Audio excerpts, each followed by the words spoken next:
It's Kyle here with Kpop Vlog Episode 2. Three things I'm going to talk about here is Daniel of Dalmatian, his marijuana court hearing thing. Second, who's the mystery girl from JYP Entertainment that asked out Neil of TEENTOP? And then lastly, my reviews on LC9, the newest boy band that just debuted yesterday from Network Entertainment, same company that houses Brown Eyed Girls. So first of all, I'll just talk about Daniel of Dalmatian. You guys, I don't know, some of you guys may not know of or even heard of Dalmatian. Dalmatian is a very, very underrated group, extremely underrated. They've been out since, I think, 2009 maybe. They were very underrated. They got a little bit better, I think, around 2011. I think that's when they started to really make some good music around that time. But last year they came back after a year and a half hiatus. They came back with a very popular song, ER, and their mini album, State of Emergency, which I really recommend you check out that song and the rest of the songs on that album, State of Emergency, because that is the most solid, complete mini album I've heard in K-pop in a long, long time. Really good album altogether. You know, Dalmatian, they were in the same company, I think it was Haha or MC Mong. But anyway, they left that company. They signed to a new company. They came out with their new single earlier this year called Safety Zone. So it looked like things were looking up for Dalmatian. You know, they're starting to get more. They're starting to get on more couple of variety shows and whatnot. I think one of them even became Daniel, the ones in the scandal. I think was an MC of one of the music shows, if memory serves right. But Daniel earlier this year had been arrested for possession of marijuana, and not only him, but also some other prominent people have also been linked with Daniel in possession and use of the narcotics. So he got arrested. He had his first hearing, I believe it was 2 months ago, like February, I think. But he had his second hearing today or yesterday in Korea, whichever time you prefer. But he had a second hearing yesterday. I think this is just really, really unfortunate. You know, I know marijuana is kind of becoming the thing that's becoming legalized, especially here in America. A lot of people are kind of leaning more towards it being legalized. And even though jurisdiction is totally different from America and Korea, me personally, I just say I don't see what's the point in using marijuana, period, you know. But, you know, people have a choice for why they do the things they do. But I think it's just really bad, you know, for Dalmatian especially, because, like I said, Dalmatian they're an extremely underrated group, but they've improved a lot.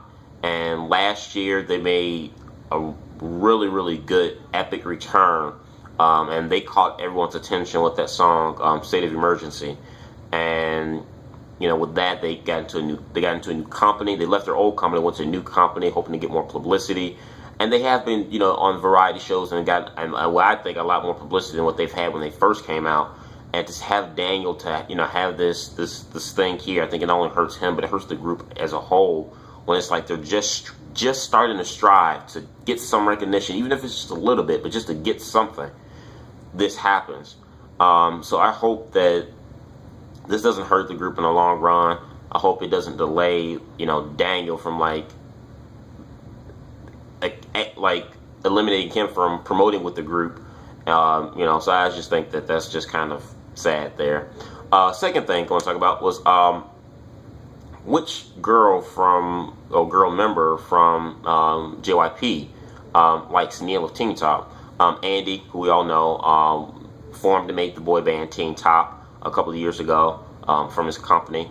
He was on a variety show, I think it was yesterday, and he said that he had a talk with Neil, and Neil told him that a girl from JYP Entertainment, a member from JYP Entertainment, had asked him out or confessed herself to him, but they're not dating or anything like that.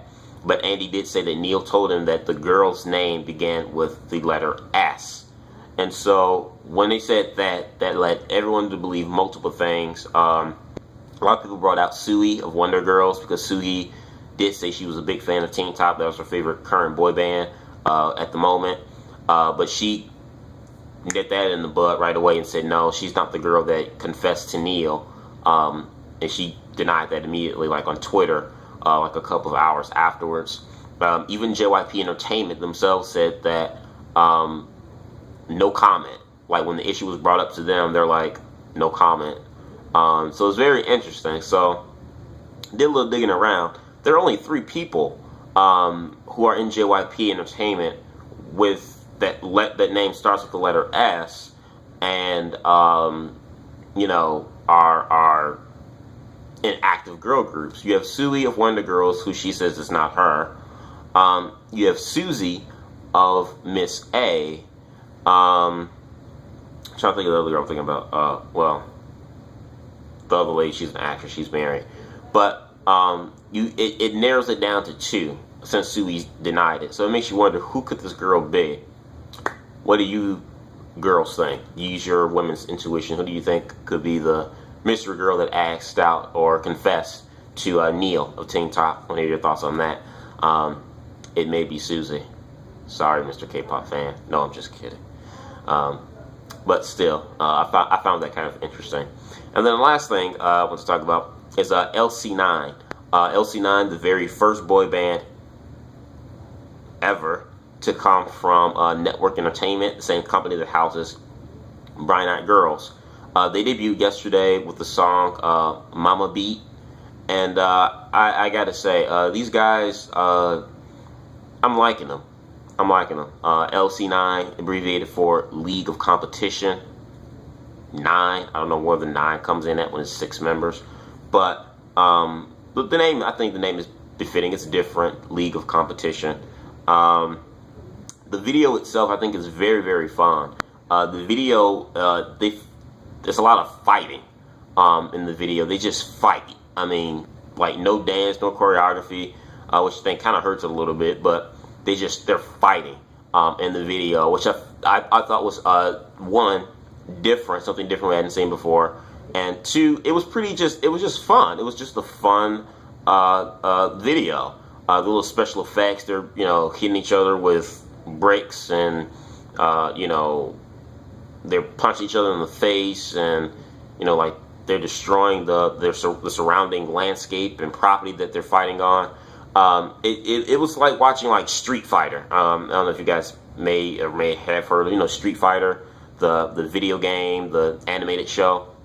It was like Street Fighter, you know, the fighting games, like it's like watching a fighting arcade video game come to life, but in the music video format. And I think that's the appeal I kind of have towards the video.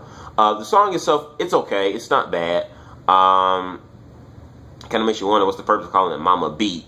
Got In was featured in the track. Unfortunately, she didn't make a physical appearance. Would have loved to have seen that. But the song itself, it's okay, it's not bad. Not bad for a debut song. I think the highlighting moment, I think, that kind of makes you forget about the song, or not really necessarily forget about the song, but kind of accept the song, is that you just watch the video, because the video itself is entertaining. And I think the members are kind of characteristic, especially their guy. I think he's their leader of the group. His name is King. He's got like the wild, like mohawk fro going up. King. They're very characteristic. They're characters, I would say. They're like little cartoon animated characters, is what League of Competition reminds me of. And I wonder, the director of this video, did he direct, the same director they had to direct this video, did he direct Warrior from BAP?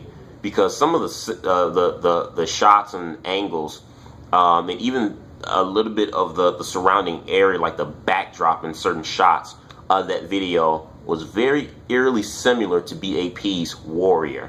So I'm very curious to know that they use the same director.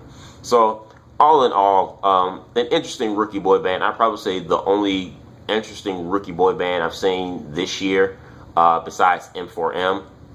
So I think they have potential. I think the video itself itself is entertaining. It's like a fighting it's like you're watching and listening to a fighting arcade video game. So that's different. I do think the fighting kind of takes away from the song a little bit, because I think you focus so much on the video itself that you forget that you're listening to a song. But I think it's a blessing in disguise, because like I said, the song's not really that outstanding, but it's not a crappy song either.